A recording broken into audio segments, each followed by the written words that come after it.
Hello बच्चों, स्वागत है फिजिक्स की इस क्लास में आपका। आज अपना लेक्चर नंबर 6।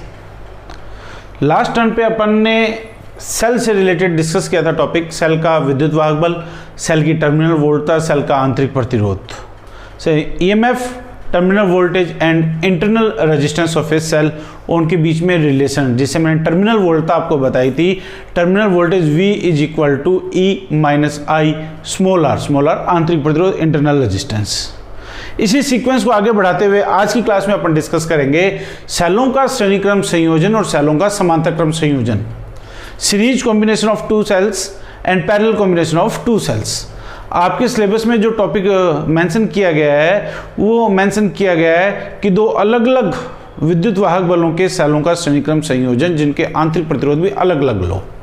से two cell combination of two cells having EMF different से E1 and E2 and of different internal resistances R1 and R2। तो सबसे पहली बात अपन बात करते हैं यहाँ पर सेलों के श्रेणीक्रम संयोजन की। मैं एक डायग्राम बना रहा हूं। ये पहला सेल जिसका विद्युत वाहक बल है E1, सेल का आंतरिक प्रतिरोध मैं लिख रहा हूं R1 से R1 इंटरनल रेजिस्टेंस। इसी तरीके से ये दूसरा सेल जिसका EMF आंतरिक विद्युत वाहक बल है E2 और इसका आंतरिक प्रतिरोध है कितना, R2। अपन बात करें सेलों के संयोजन की। सेलों के संयोजन से क्या बनती है, बैटरी और सेल में ये डिफरेंस होता है कि बैटरी क्या है, काफी सारे सेलों के कॉम्बिनेशन से बनती है। अब वो कॉम्बिनेशन सीरीज भी हो सकता है, पैरेलल भी हो सकता है और मिक्स भी हो सकता है। तो सबसे पहले मैं बात करता हूं सीरीज कॉम्बिनेशन की, सेलों के श्रेणीक्रम संयोजन की। सेलों का ऐसा संयोजन, जो फर्स्ट पॉइंट आपको लिखना है इसकी डेफिनेशन, सेलों का ऐसा संयोजन जिसमें परस्पर विपरीत ध्रुवता वाले इलेक्ट्रोड जुड़े हों, से माइनस प्लस से जुड़ा हो। इस तरह से माइनस किससे जुड़ा है, प्लस से, माइनस किससे जुड़ा है, प्लस से। तो ऐसा संयोजन क्या कहलाता है, सेलों का श्रेणीक्रम संयोजन। Series combination of cell is that combination in which the electrode of cells of opposite polarity are connected with each other, then such type of combination is named as series combination. अब अपने syllabus में तो topic mention किया गया वो दो सेलों के लिए है। से माना एक सेल जिसका विद्युत वाहक बल कितना है E1, आंतरिक प्रतिरोध कितना है R1। दूसरा सेल जिसका विद्युत वाहक बल कितना है E2, आंतरिक प्रतिरोध कितना है R2।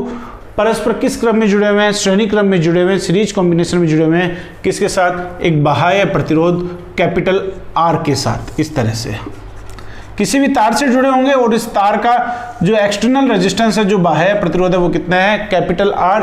इस पॉइंट को मैं लिख रहा हूं स्मॉल a से, इस पॉइंट को मैं लिख रहा हूं स्मॉल b से। अपन बात करते हैं सेल E1 और E2 की। सेल E1 और E2 श्रेणी क्रम में सीरीज कॉम्बिनेशन में, सीरीज कॉम्बिनेशन की विशेषता है क्या कि इसमें प्रवाहित धारा क्या रहती है, सेम रहती है। धारा का मान क्या होगा, समान होगा। धारा अपन मान लेते हैं कितनी है, I, प्लस से बाहर निकलते हुए धारा कितनी बह रही है, I। यदि इस परिपथ में प्रवाहित धारा I हो तो प्रतिरोध R के सिरों पर जो विभवांतर होगा, लिखेंगे प्रतिरोध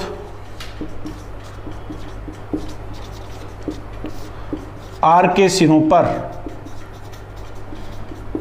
पर वोल्टता, voltage across external resistance R, इससे V is equal to IR, equation number first. अब सिरे A व B के मध्य वोल्टता, voltage between ends A and B। ये दोनों सेल किस कॉम्बिनेशन में, सीरीज में, श्रेणी क्रम में। और श्रेणी क्रम में वोल्टेज, टोटल वोल्टेज किसके इक्वल होता है, दोनों के सम के।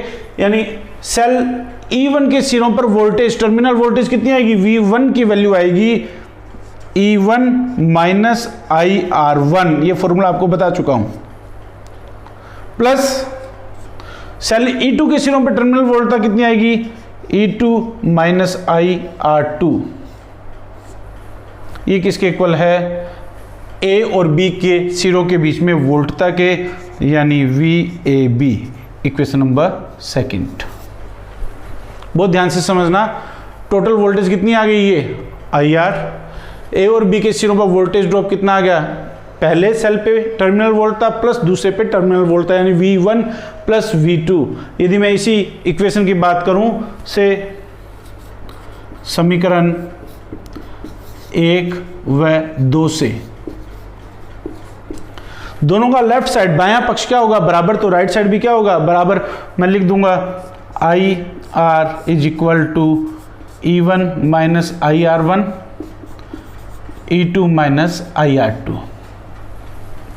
I वाले टर्म्स को एक तरफ कर लें, अलग कर लें, इधर ले जाते हैं तो ये आ जाएगा IR plus IR1 plus IR2 is equal to E1 plus E2। इसी इक्वेशन से माइनस वाले टर्म्स को लेफ्ट साइड में ले गया, बाईं तरफ ले गया। I कॉमन लेते हैं तो ये आपके पास आ जाएगा E1 प्लस E2 अपॉन, इन सब में से I कॉमन लिया तो रह गया R plus R1 plus R2, या इस इक्वेशन को मैं लिख सकता हूं I is equal to E0 upon R plus R0। ये सेलों के श्रेणी क्रम संयोजन के लिए कुल धारा का सूत्र, जहां वेयर E0 बराबर E1 प्लस E2 क्या है, तुल्य विद्युत वाहक बल, इक्विवेलेंट EMF, और जो R0 है that is equal to R1 plus R2 equivalent internal resistance, तुल्य आंतरिक प्रतिरोध है। यदि आपसे सीरीज कॉम्बिनेशन का डेरिवेशन पूछा जाता है, आपको इतना ही लिखना है। सबसे पहले डेफिनेशन, परिभाषा, कि सेलों का ऐसा संयोजन जिसमें परस्पर विपरीत ध्रुवता वाले इलेक्ट्रोड जुड़े हों। दूसरी बात, प्रत्येक सेल से प्रवाहित धारा का मान क्या होगा, समान होगा। बाह्य प्रतिरोध के सिरों पर वोल्टता और AB के बीच में वोल्टता। लेफ्ट साइड बाएं पक्ष बराबर है, राइट साइड बराबर करके I की वैल्यू कैलकुलेट कर ली, E0 upon R plus R0, जहां R0 तुल्य आंतरिक प्रतिरोध है, इक्विवेलेंट इंटरनल रेजिस्टेंस है, इसकी वैल्यू R1 प्लस R2 और इसकी वैल्यू E1 प्लस E2। मान लो 3 सेल होते, आपके सिलेबस में 2 सेल ही मेंशन किए, 3 सेल होते तो क्या लिखते, E1 plus E2 plus E3 upon R plus R1 plus R2 plus R3। तो ये कंटिन्यूस चलता रहता। दूसरा, इससे रिलेटेड वन लाइन क्वेश्चन जो आपसे बनता है वो ये बनता है, अपन यहां नोट के रूप में लिख रहे हैं कि यदि n समान सेल जिनमें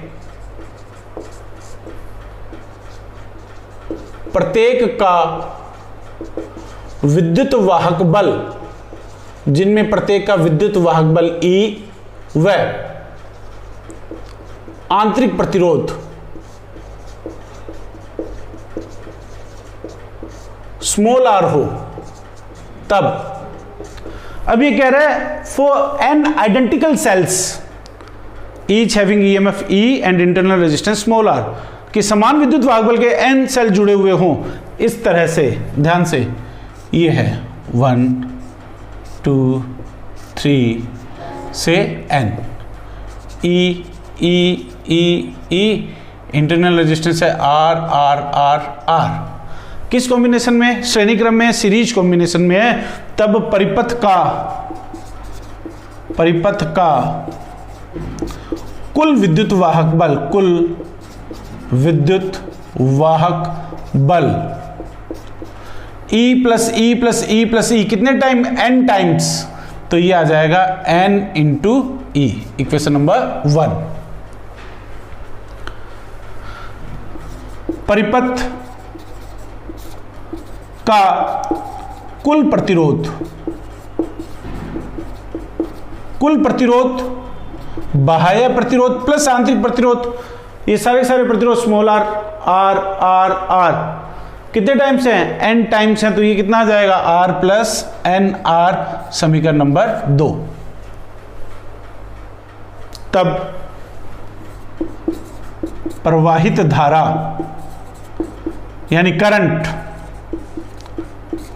I बराबर फॉर्मूला होगा कुल विद्युत वाहक बल बटा कुल प्रतिरोध, ये फॉर्मूला आ जाएगा किसके लिए? n आइडेंटिकल सेल्स के लिए।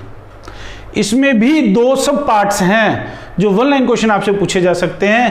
पहला पार्ट मैं लिख रहा हूं, क्या लिख रहा हूं? यदि capital R is less than R हो, if the external resistance of the circuit is very small in compare to internal resistance of cell, कि परिपथ का बाह्य प्रतिरोध सेल के आंतरिक प्रतिरोध से बहुत अल्प हो, तो इसके टर्म्स को अपन क्या कर देंगे? नेग्लेक्ट कर देंगे। तब जो I की वैल्यू आएगी that is equal to NE/NR means E/R। तब परिपथ में कितने भी सेल जुड़े हुए हों, लेकिन सेल से जो प्रवाहित धारा होगी वो एक सेल के प्रवाहित धारा के बराबर ही होगी। सेकंड, यदि मैं बात करता हूं क्या, यदि R greater than R हो, तब ये आपके पास आ जाएगा I is equal to NE। अब स्मॉल r को तो ये आ जाएगा मीन्स N इंटू I। यानी ये क्या कह रहा है कि किसी भी एक सेल से प्राप्त धारा का कितने गुना? N गुना। यानी इस स्थिति में धारा का मान क्या होगा? मैक्सिमम होगा। यानी ये क्या कहता है कि यदि श्रेणी क्रम में सीरीज कॉम्बिनेशन में अपने को अधिकतम धारा प्राप्त करनी है, धारा का मान प्राप्त करना है, बढ़ाना है, तो हमें क्या करना है? ऐसे सेलों को श्रेणी क्रम में जोड़ना है, इस तरह से सेलों को श्रेणी क्रम में जोड़ना है कि उनका जो आंतरिक प्रतिरोध है बाह्य प्रतिरोध की तुलना में क्या हो? अत्यल्प हो। For getting the maximum current through the series combination, always all the cells are connected as the external resistance of the circuit is higher in compared to their internal resistance. Then we get maximum current. उस स्थिति में हमें धारा का मान क्या प्राप्त होगा? अधिकतम होगा। तो बच्चों ये आपका श्रेणी क्रम संयोजन, सीरीज कॉम्बिनेशन। ठीक, जो सेकंड पार्ट है वो है आपका पैरेलल कॉम्बिनेशन, सेलों का समांतर क्रम संयोजन। बोर्ड एग्जाम में अल्टरनेट ईयर से इन दोनों टॉपिक में से एक टॉपिक हर बार पूछा जा रहा है। यदि श्रेणी क्रम संयोजन पूछा जाता है तो आपके लिए इजी पड़ेगा। पैरेलल कॉम्बिनेशन में जो डेरिवेटिव पार्ट है थोड़ा सा लेंथी पार्ट है, मैं यहां पे बात करता हूं सेलों का समांतर क्रम संयोजन। सेलों का समांतर क्रम संयोजन means parallel combination of cells. कुछ भी नहीं है, सबसे पहले आ जाते हैं डेफिनेशंस पर। क्या यहां पर अपन बात करें, ये एक सेल जिसका EMF E1, इंटरनल रेजिस्टेंस यानी आंतरिक प्रतिरोध R1, ये दूसरा सेल आंतरिक प्रतिरोध कितना है? R2, सेल E2 किसके साथ जुड़े हुए हैं? बाह्य प्रतिरोध कैपिटल R के साथ जुड़े हुए हैं। ये पॉइंट A दे दें, ये पॉइंट B दे दें। सेलों का ऐसा संयोजन जिसमें परस्पर समान ध्रुवता वाले इलेक्ट्रोड परस्पर जुड़े हुए हों। The combination of cells in which the electrodes of same polarity are connected with each other, then such type of combination is named as parallel combination of cells. Second point आता है इसका diagram. माना दो cell जिनके विद्युत वाहक बल E1 E2, आंतरिक प्रतिरोध R1 R2 परस्पर समांतर क्रम संयोजन में जुड़े हैं, किसके साथ? बाह्य प्रतिरोध कैपिटल R के साथ। Suppose two cells having EMF E1 and E2, internal resistances R1 and R2 are connected in parallel with each other with an external resistance capital R. अब पैरेलल कॉम्बिनेशन की प्रॉपर्टी क्या है? Property ये है कि उसमें धारा का मान क्या हो जाता है? डिवाइड हो जाता है, करंट डिवाइड हो जाती है। यानी यहां धारा आ रही है कितनी? I1, यहां धारा कितनी आ रही है? I2, तो कुल धारा कितनी हो जाएगी? I। कुल धारा कितनी हो जाएगी? I। इससे I1 आ रही है, इससे I2 आ रही है, टोटल करंट कितनी आ जाएगी? I आ जाएगी। I1 सेल E1 से आ रही है, I2 सेल E2 से आ रही है, टोटल करंट कितनी है? I। तो पहली इक्वेशन अपने पास आ जाएगी I is equal to I1 plus I2, equation number first. Theory के नाम पे मैं आपको फिर बता रहा हूं, इतना ही लिखना है आपको। सबसे पहले डेफिनेशन लिखनी है, सेलों का ऐसा संयोजन जिसमें परस्पर समान ध्रुवता वाले इलेक्ट्रोड जुड़े हों क्या कहलाएगा? सेलों का समांतर क्रम संयोजन। ठीक है, ऐसे ही दूसरी बात लिखनी है, माना दो सेल जिनके विद्युत वाहक बल क्रमशः E1 और E2 हैं तथा जिनके आंतरिक प्रतिरोध क्रमशः R1 और R2 है, परस्पर किस क्रम में जुड़े हैं? समांतर क्रम में जुड़े हैं। किसके साथ? बाह्य प्रतिरोध कैपिटल R के साथ। यदि इनमें प्रवाहित धाराएं क्रमशः I1 I2 हो तो कुल धारा कितनी हो जाएगी? I1 plus I2। यानी कुल मिला के इस डेरिवेशन में हमें I का मान ज्ञात करने के लिए दो वैल्यूज ज्ञात करनी है, I1 और I2 की। तो डायग्राम से अपन बात करते हैं किसके लिए? सेल E1 के लिए टर्मिनल वोल्टता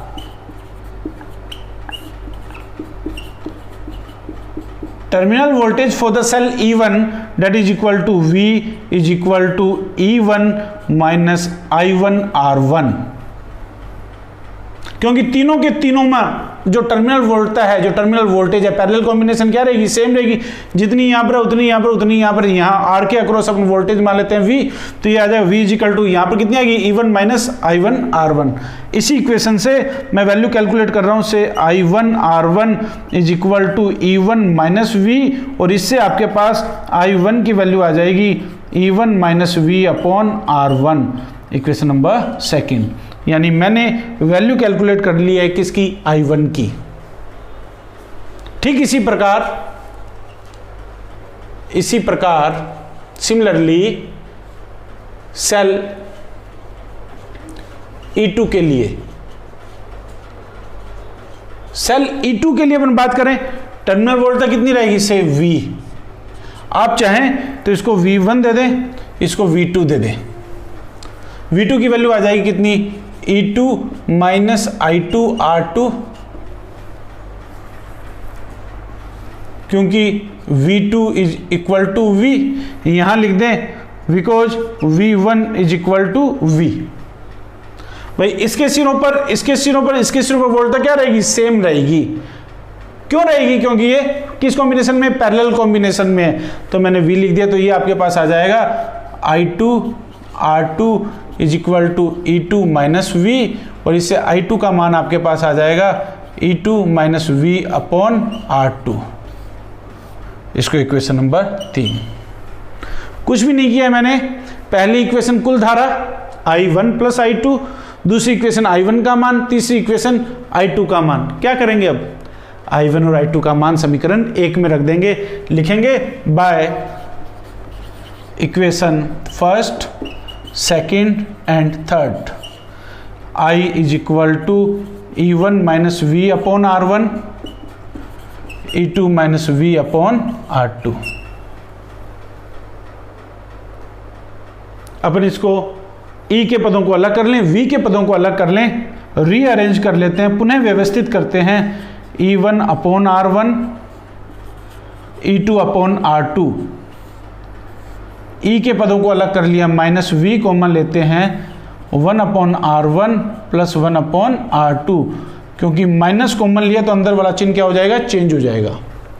इसी को सॉल्व करते हैं। I is equal to E1 R2, LCM लिया है E2 R1 upon R1 R2, लघुत्तम लिया, माइनस V, इसमें भी R1 R2, तो ये आ जाएगा R1 plus R2।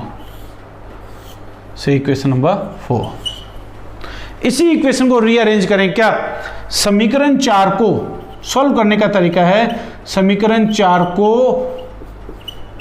R1 R2 बटा R1 प्लस R2 से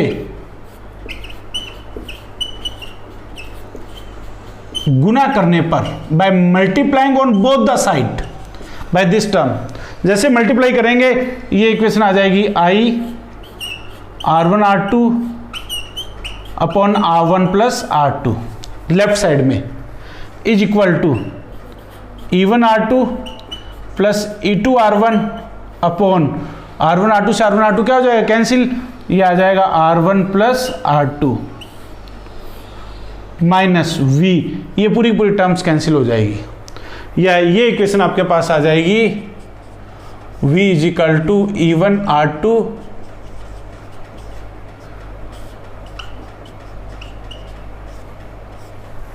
V इधर आ गया माइनस प्लस में, ये टर्म उधर ले जाएंगे तो माइनस में आ जाएगी, minus I R1 R2 upon R1 plus R2 से इक्वेशन नंबर 5। कुछ भी नहीं किया, सिर्फ मैथमेटिकल कैलकुलेशन की है। और क्यों किए वो अभी मैं बताऊंगा कि यदि परिपथ में तुल्य विद्युत वाहक बल E0 व तुल्य आंतरिक प्रतिरोध R0 हो, तब जो वोल्टेज की इक्वेशन आएगी, जो वोल्टा की समीकरण आएगी, वो ये आएगी V is equal to E0 minus I R0।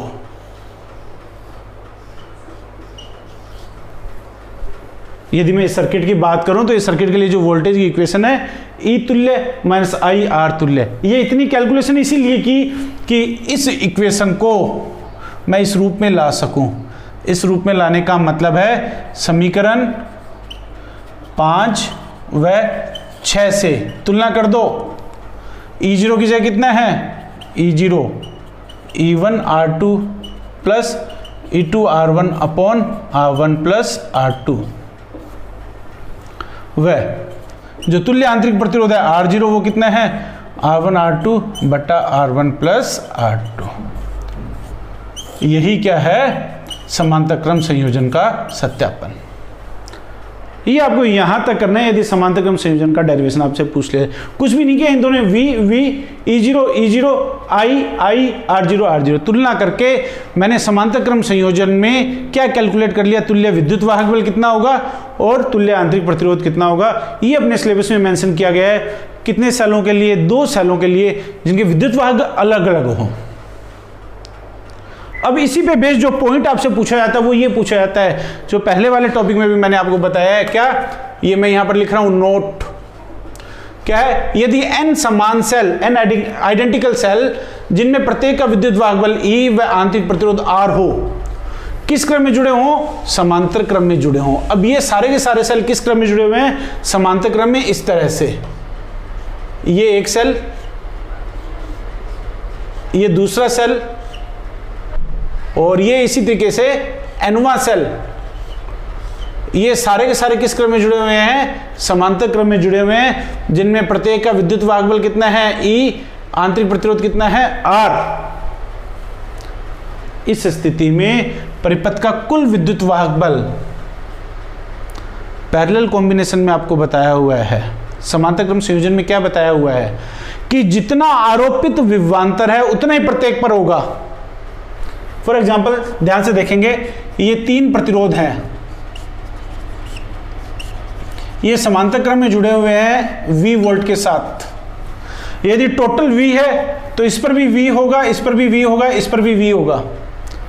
Total का मालूम नहीं है, 3 प्रतिरोध समांतर क्रम में, पैरेलल में है, प्रत्येक के अक्रॉस जो विभवांतर है वोल्टेज वो V है, तो टोटल बताओ 3V नहीं होगा, कितना होगा, V ही होगा। यानी यही बात यहां पर कि जब सारे के सारे सेल किस क्रम में जुड़े हैं, समांतर क्रम में, तो परिपथ का कुल विद्युत वाहक बल कितना होगा, NE की जगह कितना आएगा, E आएगा। क्यों आएगा, क्योंकि ये समांतर क्रम संयोजन की विशेषता है।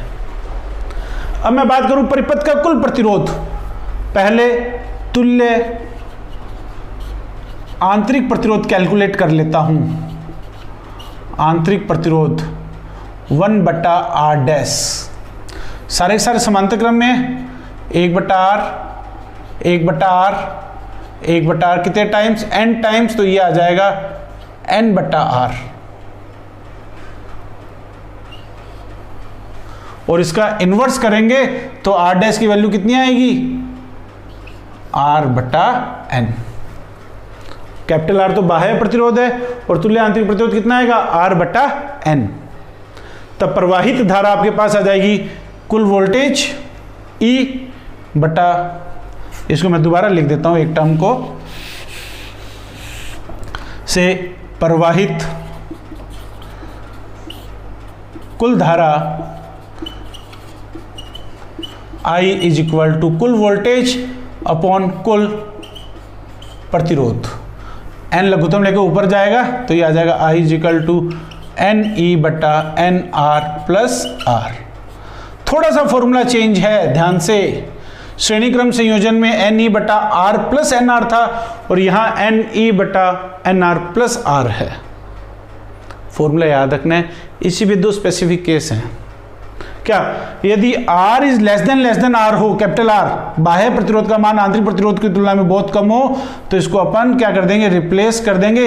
इस स्थिति में क्या आ जाएगा, ये जो वैल्यू आएगी यहाँ पर NR को छोड़ देंगे तो NE बटा R, यानी ये आ जाएगा NE बटा R। पहले वाले के उल्टा, कि यदि बाह्य प्रतिरोध का मान आंतरिक प्रतिरोध की तुलना में कम होगा तो समांतर क्रम संयोजन में प्राप्त धारा क्या होगी, अधिकतम होगी। एक सेल का कितने गुना होगी, n गुना होगी। और यदि R is greater than R हो तो ये आपके पास आ जाएगा, क्या आ जाएगा, NE बटा NR, यानी प्राप्त धारा उतनी होगी जितनी एक सेल से प्राप्त हो रही है। यानी सीरीज कॉम्बिनेशन की उल्टी कंडीशंस। जैसे बोर्ड एग्जाम में एक बार क्वेश्चन पूछा गया कि n समान सेल जिनमें बाह्य प्रतिरोध का मान आंतरिक प्रतिरोध की तुलना में अधिक है को किस क्रम में जोड़ा जाए कि उससे प्राप्त धारा का मान अधिकतम हो। जब R ग्रेटर देन R हो तो अधिकतम धारा कहां बताइए, श्रेणी क्रम में, सीरीज कॉम्बिनेशन में। और यदि R लेस देन R बता दिया तो कौन सा कॉम्बिनेशन, पैरेलल कॉम्बिनेशन, यानी कौन सा संयोजन, समांतर क्रम संयोजन। तो बच्चों ये दो आपके टॉपिक हैं अल्टरनेट ईयर से बोर्ड एग्जाम में हर साल पूछे जा रहे हैं, श्रेणी क्रम संयोजन और समांतर क्रम संयोजन, series combination and parallel combination. अब इसी से रिलेटेड छोटी छोटी दो डेफिनेशंस हैं, फिर ये अपना चैप्टर खत्म है। चैप्टर का लास्ट टॉपिक अपन चल रहे हैं विद्युत शक्ति और विद्युत ऊर्जा की परिभाषा से, electric power and electric energy. छोटी छोटी डेफिनेशंस है, अपन डिस्कस करेंगे फिर से।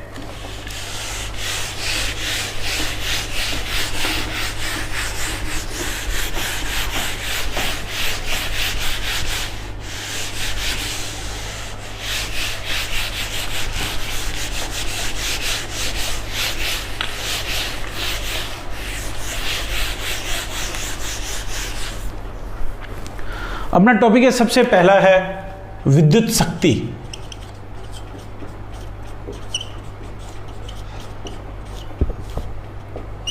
Electric power.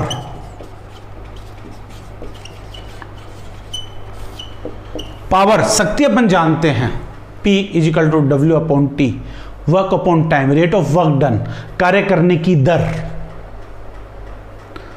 और कार्य क्या होता है, बल गुना विस्थापन। यहां पर इलेक्ट्रिक वर्ड ऐड हो गया है, विद्युत शब्द ऐड हो गया है। विद्युत शब्द यहां पर रिलेटेड है किससे, चार्ज से, आवेश से, धारा से, करंट से।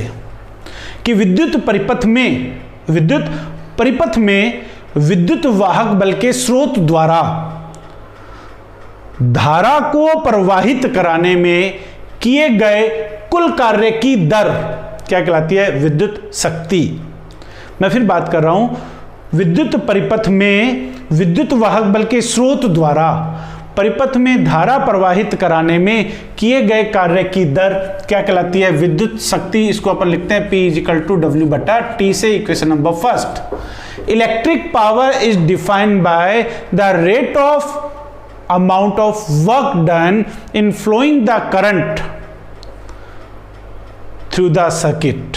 Rate of work of done in flowing the circuit by the source of EMF। विद्युत वाहक बल के स्रोत द्वारा परिपथ में धारा प्रवाहित कराने में किए गए कार्य की दर क्या कहलाती है, विद्युत शक्ति। दर का मतलब हो गया अपॉन में time. Rate of amount of work done in flowing the current by the source of EMF in electric circuit that is defined by the electric power से P is equal to W upon T। यदि परिपथ में I धारा T समय में प्रवाहित हो रही हो, T समय में प्रवाहित हो, तब उत्पन्न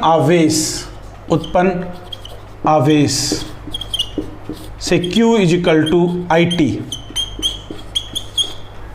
इफ चार्ज, या मैं बात करता हूं, if current I is flow through the circuit in time t, then produce charge is Q is equal to IT।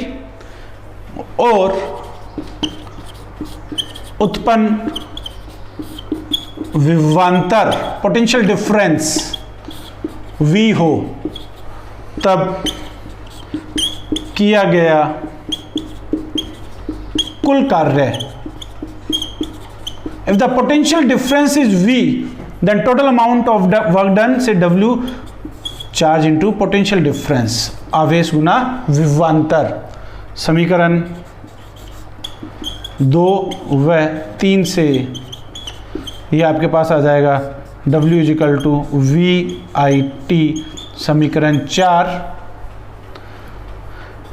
1 व 4 से P का फॉर्मूला आ जाएगा, W की वैल्यू रखेंगे, T से T cancel, P is equal to आ जाएगा VI, यानी वोल्टता और धारा का गुणनफल, the product of voltage to time, sorry voltage to current is equal to electric power.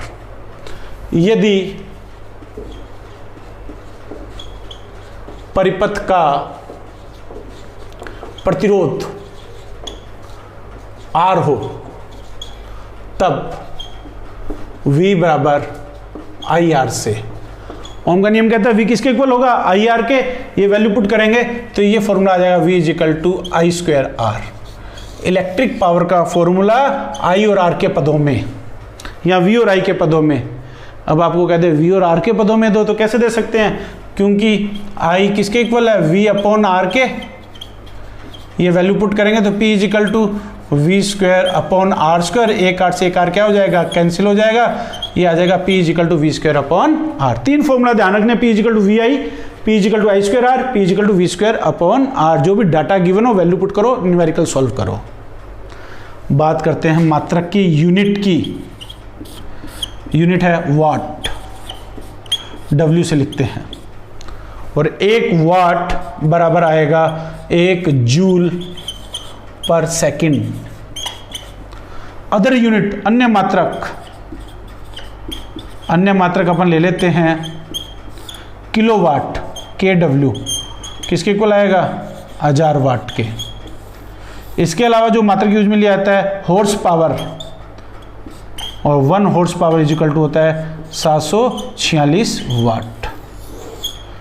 Horse power यानी अश्व शक्ति, ये भी आपको यूनिट ध्यान रखनी है। 2 छोटे छोटे पॉइंट और बता देता हूँ, न्यूमेरिकल में पूछे जाते हैं, डेरिवेशन अपने सिलेबस में नहीं है। क्या है, नंबर फर्स्ट पॉइंट कि यदि विभिन्न विद्युत युक्तियां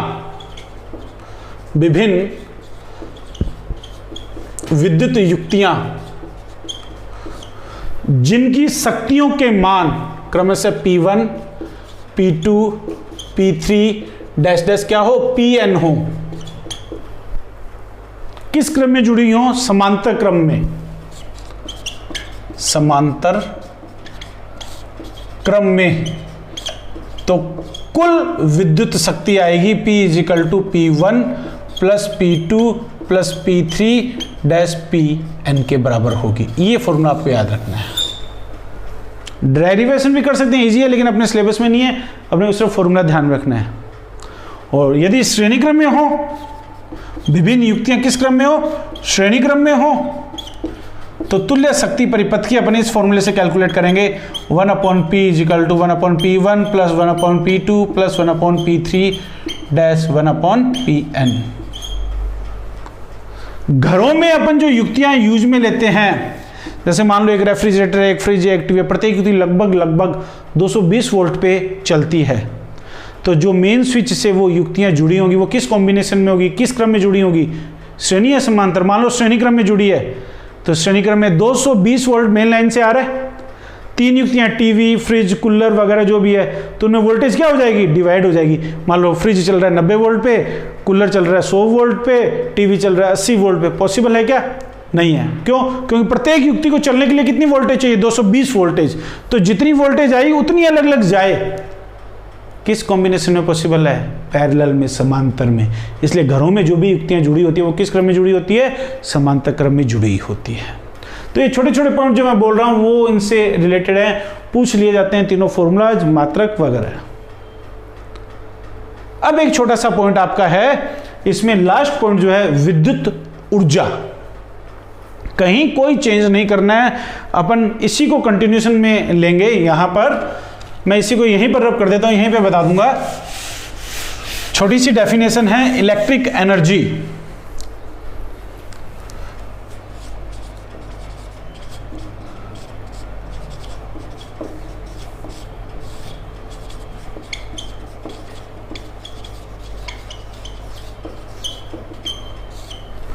ऊर्जा किसके बराबर होती है? किए गए कार्य के। The ability to work done, that is the energy. और यहां पर इलेक्ट्रिक एनर्जी, विद्युत ऊर्जा, डेफिनेशन सेम यही आएगी क्या? कि विद्युत परिपथ में विद्युत वाहक बल के स्रोत द्वारा परिपथ में धारा प्रवाहित कराने में किया गया कुल कार्य। यहां पर तो क्या थी? कार्य की दर, और यहां पे क्या कहूंगा? किया गया कुल कार्य। The total amount of work done in flowing the electric current by a source of EMF in whole circuit, that is known as electric energy। यानी इलेक्ट्रिक एनर्जी को यदि E से लिखूं तो ये आ जाएगी E is equal to VIT, equation number first.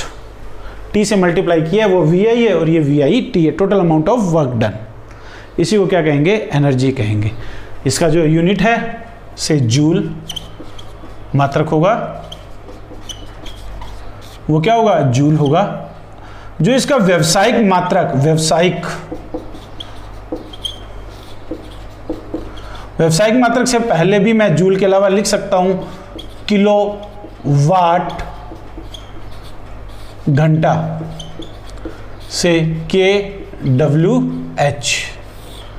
व्यवसायिक मात्रक मतलब बिजनेस यूनिट, जिसके पैसे, जिसके बदले हम कुछ अर्न करते हैं, इकोनॉमी अर्न करते हैं अपने घरों में। जो बिजली के मीटर होते हैं, इलेक्ट्रिक मीटर्स होते हैं, ये मेजर करते हैं किसको? इलेक्ट्रिक एनर्जी को मेजर करते हैं। किस में करते हैं? अपन बोलते हैं ना यूनिट। तो वही बात है, यहाँ व्यवसायिक मात्रक क्या लिखूंगा? यूनिट। सिंपल टर्म है यूनिट। वैसे इसको अपन कहते हैं बोर्ड ऑफ ट्रेड यूनिट। मैं फिर रिपीट करूंगा, board of trade unit full form है, हमें ध्यान रखनी है क्या है? यूनिट। यानी एक unit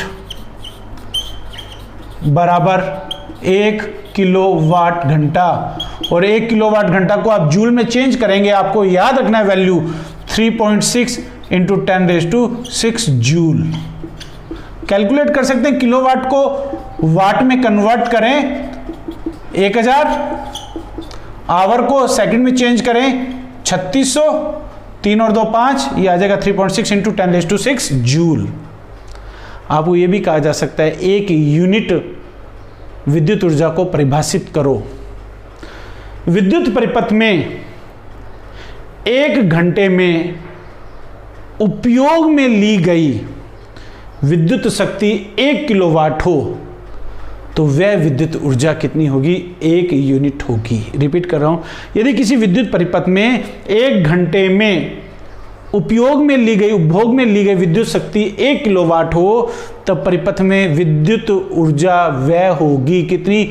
1 unit. If in the electric circuit in 1 hour the consumed electric power is of 1 kilowatt, then the spent electric energy is of 1 unit। ये डेफिनेशन आपसे पूछी जा सकती है। तो ये आपका विद्युत ऊर्जा से रिलेटेड छोटा सा पॉइंट है। 1 यूनिट किसके बराबर? 1 किलोवाट आवर के, 1 किलोवाट घंटा के, जो कि किसके इक्वल है? 3.6 गुना 10⁶ जूल के। इससे भी रिलेटेड आपसे क्वेश्चन, न्यूमेरिकल क्वेश्चन या डायरेक्ट क्वेश्चन आपसे पूछा जा सकता है।